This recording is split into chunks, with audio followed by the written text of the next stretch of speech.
પ્રશ્ન જ નથી. આબરૂદાર હોય તો એને તો ચિંતાનો પાર નહીં, એના દુઃખનો પાર નહીં. ભાગ્યો એટલે મને કંઈ ખબર ના પડી કે તો ઉઠીને ચાલતો થઈ ગયો. પેલી આવી મને કે ફલાને યહાં રહેતે હૈ? મેં કહું હા જાઉં. એના રૂમમાં હમણાં બેઠા હતા. કોઈએ કહ્યું ના ના મહારાજ એ તો એમને એમ ભાગી ગયા, वो हमारे पति हैं. મેં કહું દોડ દોડ દોડ દોડ જા, ચોકડી ઉપર એસટી સ્ટેન્ડ છે, ત્યાં કદાચ બેઠા હોય તો ત્યાં જઈને જો તપાસ કર. બે છોકરાને મોકલ્યા. ખરેખર એ ત્યાં એસટીની રાહ જોઈને બેઠેલો. હું પોતે ગયો, પેલો નાનો જબ્બો પહેરેલો ને. મેં કહું આ છોકરાઓથી નહીં આવે. તો મને જોતા જ બેસી ગયો રિક્ષામાં. પાછા આવ્યા. 2-3 દિવસ મેં એમને ભેગા રાખ્યા. કીધું માનો સમજો, પેલો એકનો બે ના થયો તે ના જ થયો. અને પેલી સ્ત્રી રોવે, मैं कहाँ जाऊँ, मैं क्या करूँ, पैसा है, बंगला है, आदमी के बिना कहीं जीवन होता है? तो मैं कहूँ તું તારા આદમીને સાચવી ના શકી? આટલો સારો માણસને તું સાચવી ના શકી? ક્યારે તો વાત પૂરી થઈ.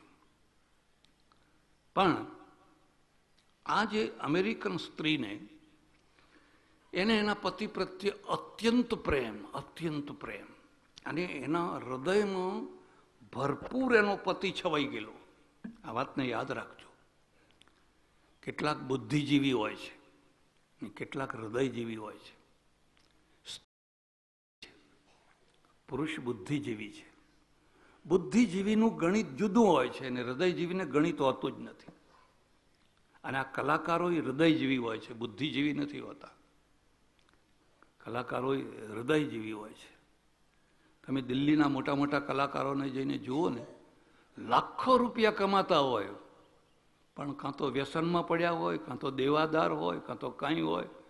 ફનાફત સાયકલને જ્યારે સ્મશાન યાત્રાએ લઈ જવાનો થયેલો, દેવું કરવું પડેલું. એના પાસે ઉઘરાણું કરીને એની સ્મશાન યાત્રા કરવી પડેલી.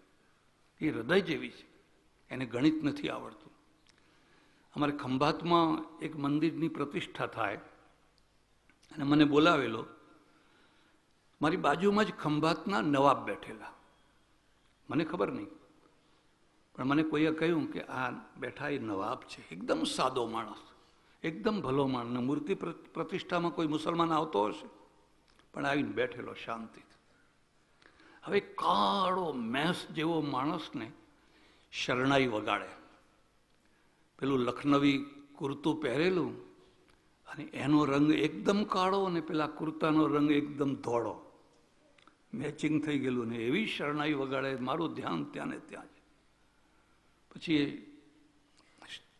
સંગીતનો કાર્યક્રમ પૂરો થયો એટલે જે શેઠે આ મંદિર બાંધેલું ને જે પ્રતિષ્ઠા કરતો હતો એને મેં બોલાવ્યો.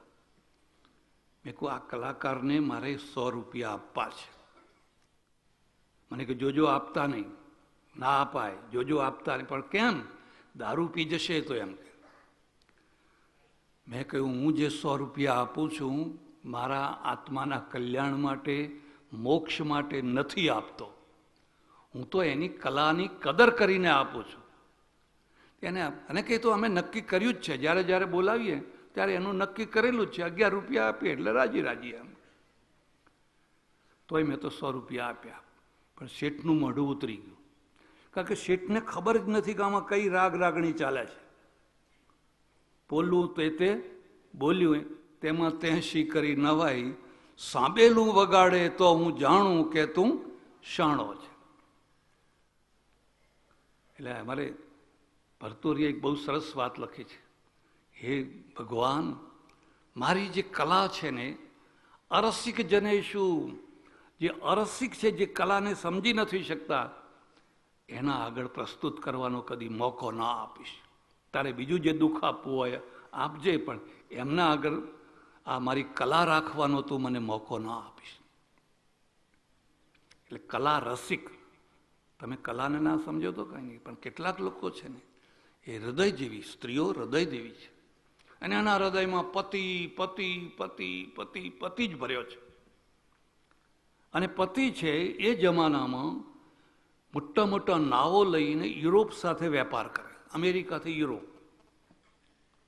ત્યારે આ બધા એન્જિનવાળા નાવડા નહીં, એની સાથે વેપાર કરે. જો મારો ફોન જ બગડે. આજે કહેવાનું ભૂલી ગયા. મોટા મોટા નાવડા લઈ અને વેપાર કરવા જાય. અને જ્યારે જાય ને એટલે તે દિવસથી જ દરિયા ઉપર બેસી રહે, હમણાં આવશે, હમણાં આવશે, હમણાં આવશે. 10 દિવસ, 15 દિવસ, 20 દિવસ એની મુદત થાય એટલે એની નજર દરિયા સામે ને દરિયા સામે, દરિયા સામે ને દરિયા સામે. પ્રેમ પ્રતીક્ષા વિનાનો હોતો નથી. અને જેને પ્રતીક્ષાની ના પડી હોય એને પ્રેમ છે જ નહીં.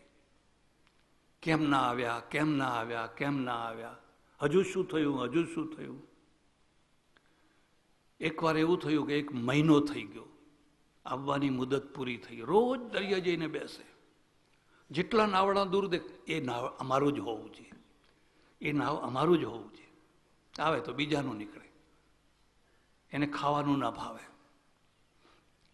5 દિવસ 10 દિવસ નીકળી ગયા અને પછી એક નાવડાવાળો આવ્યો ને એણે કહ્યું, તારા પતિનું નાવ એક પથરા સાથે ટકરાઈને ડૂબી ગયું છે અને તારો પતિએ ડૂબી ગયો છે.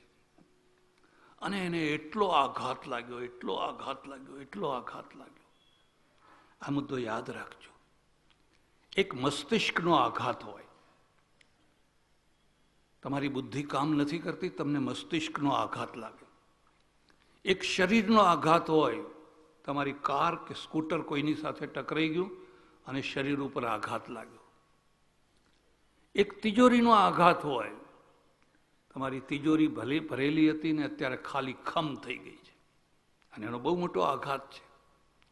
આ બધા આઘાત તમે સહન કરી શકો.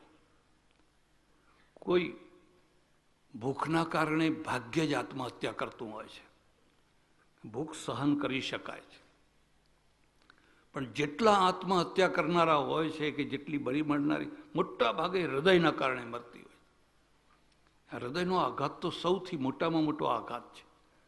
હૃદયના આઘાતથી મોટો બીજો કોઈ આઘાત નથી.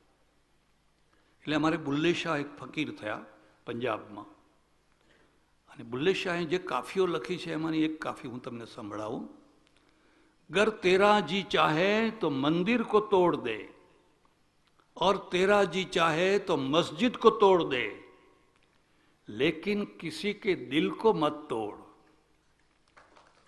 તારે જો તોડવું જ હોય તો મંદિર તોડી નાખ, મસ્જિદ તોડી નાખ, કોઈના હૃદયને ના તોડીશ. लेकिन किसी के दिल को मत तोड़, दिल ही खुदा का मंदिर है, दिल ही खुदा की मस्जिद है.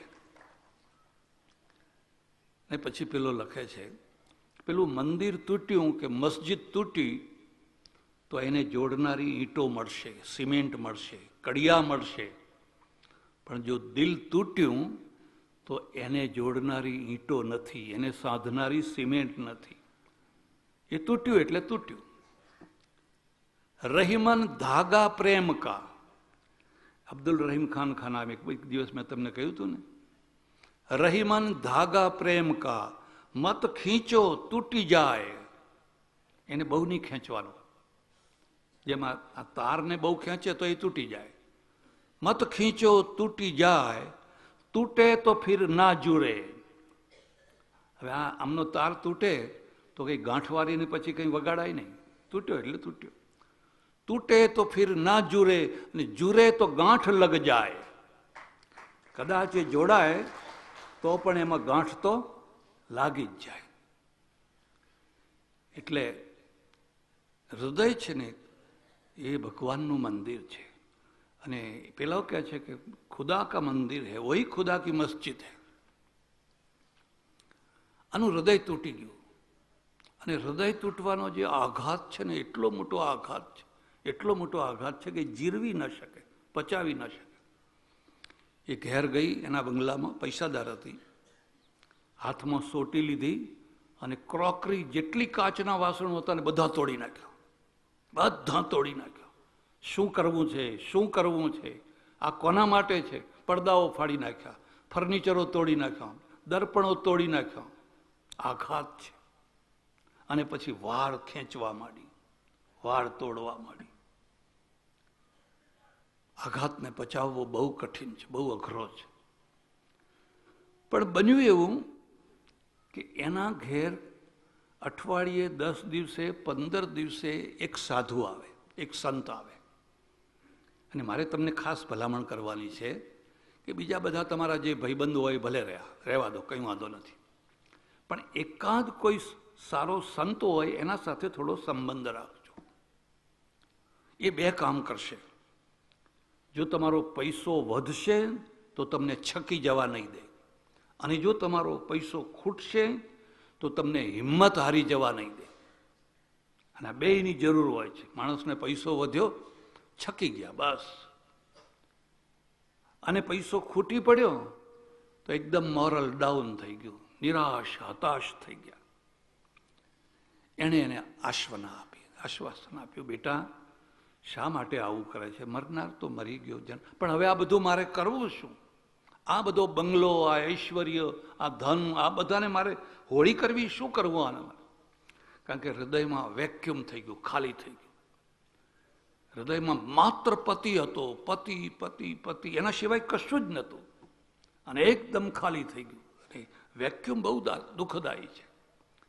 તમે કોઈ ટ્યુબ છે ને, એ ટ્યુબમાં હવા ભરો, એનો આંકડો આવે કે ભાઈ આટલી આટલી આટલી આટલી, પણ હજુ ભર ભર ભર ભર ભર કરો. જો વધારે પ્રેશર કરો ને તો ટ્યુબ ફાટી જાય, એને પ્રેશર કહેવાય. એમ જિંદગીમાં માણસની પણ આ દશા છે. એની પાસે જો પૈસાનું પ્રેશર વધે, પૈસો પૈસો પૈસો, પચાવવાની શક્તિ ના હોય, માણસ ફાટી જશે. પણ પ્રેશર કરતાં વધારે દુઃખદાયી વેક્યુમ છે, ખાલીપણું છે. અમેરિકામાં આજે બહુ મોટો પ્રશ્ન પ્રેશરનો નથી, વેક્યુમનો છે. એકલી ડોશી એના રૂમમાં બેઠી છે, મોટું ઘર છે. મેં સ્કેન્ડિનેવિયન દેશોમાં જોયું, આખી દુનિયામાં સૌથી વધુ આત્મહત્યા ત્યાં થાય છે. અને બહુ ધનાઢ્ય દેશ, બહુ પૈસાદાર દેશ. પણ આત્મહત્યાઓ આટલી બધી કેમ થાય છે? વેક્યુમના કારણે. અને મોટા ભાગે સ્ત્રીઓ વેક્યુમ કરે, આત્મહત્યાઓ કરે. મોટું ઘર છે ને આગળ 10 ફૂટ બરફ પડ્યો, ગાડી ઢંકાઈ જાય એટલો બરફ પડ્યો છે. હવે બેઠી બેઠી ટીવી જોઈને કેટલું તમે ટીવી, પણ કરવું શું? અને પછી એ વેક્યુમ એને ખાઈ જાય છે. માણસને માણસની હૂંફ હંમેશા જોઈએ. આપણે ત્યાં એક કહેવત છે, વનમાં એકલું ઝાડ પણ ના હોજો. ઝાડને પણ ઝાડની વાતની જરૂર હોય છે. રણમાં એકલું ઝાડ પણ ના હોજો. માણસ એકલું કેવી રીતે જીવી શકે? શું કરે? એટલે પેલા પાદરી છે એને સમજાવે છે, સંત છે એ સમજાવે છે, બેટા હિંમત હાર, હિંમત રાખ, હિંમત રાખ, હિંમત રાખ. એક બીજો મુદ્દો યાદ રાખજો, તમે કોઈને કશી મદદ ના કરો તો કાંઈ નહીં, પણ કોઈને આઘાત લાગ્યો હોય, કોઈને ઘા લાગ્યો હોય, એના ઉપર મીઠું તો ના ભભરાવો. પણ કેટલાક લોકો એવા હોય ને, પેલી મીઠાની કોથળી લઈને જ ફરતા હોય. જરાક જોયું નહીં કે આને ઘા વાગ્યો છે, મીઠું ભભરાઈ દેવાનું, મીઠું ભભરાઈ દેવાનું, મીઠું ભભરાઈ દેવાનું. અને કેટલાક લોકો છે ટ્યુબ, મલમની ટ્યુબ લઈને ફરતા, મલમ લગાવી દેવાનો, મલમ લગાવી દેવાનો, મલમ લગાવી દેવાનો. આશ્વાસન તો બહુ મોટી શક્તિ ઊભી કરે છે, બહુ મોટી શક્તિ ઊભી કરે છે. તમે વગર પૈસાનું આશ્વાસન તો આપો. અને એણે આશ્વાસન આપ્યું. રોજ આવે, રોજ આશ્વાસન આપે, રોજ આવે, રોજ આશ્વાસન આપે. એમાં ધીરે ધીરે ધીરે ધીરે એનામાં હિંમત આવી. પણ એને એક જ પ્રશ્ન, હવે મારે આ ભોગ નથી જોઈતા, મારે આ બધી મિલકત નથી, મારે કરવું શું? પેલા સંતે એને દિશા બતાવી. એવું કર કે જે ખડગ ઉપર તારા પતિનું વહાણ ટકરાયું ને મરી ગયો, એ ખડગ ઉપર એક દીવાદાંડી ઊભી કરી દે. તારા પૈસાથી એક દીવાદાંડી ઊભી કરી દે કે જેથી બીજા જહાજો છે એને દૂરથી કે અહીં આવશો નહીં, અહીં આવશો નહીં, અહીં ખડગ છે, તો બીજાના સુહાગને તો વાંધો આવે નહીં. પ્રેરણા એક બહુ મોટી મહત્વની વસ્તુ છે. તમારી પાસે કોઈ પ્રેરક બળ છે, અને પ્રેરક બળ હોય તો બહુ મોટું કામ થઈ શકે. તમને કોઈને ખબર હોય કે ન હોય, પટેલોમાં એક બહુ મોટા મિલ માલિક છે. અત્યારે તો ઘણા પટેલો કરોડાધિપતિ થયા, અબજોપતિ થયા. પહેલાં પટેલોની એટલી શક્તિ નથી, ત્યારે એ મિલ માલિક હતા. મફત ગગ્ગલ, પેઢીનું નામ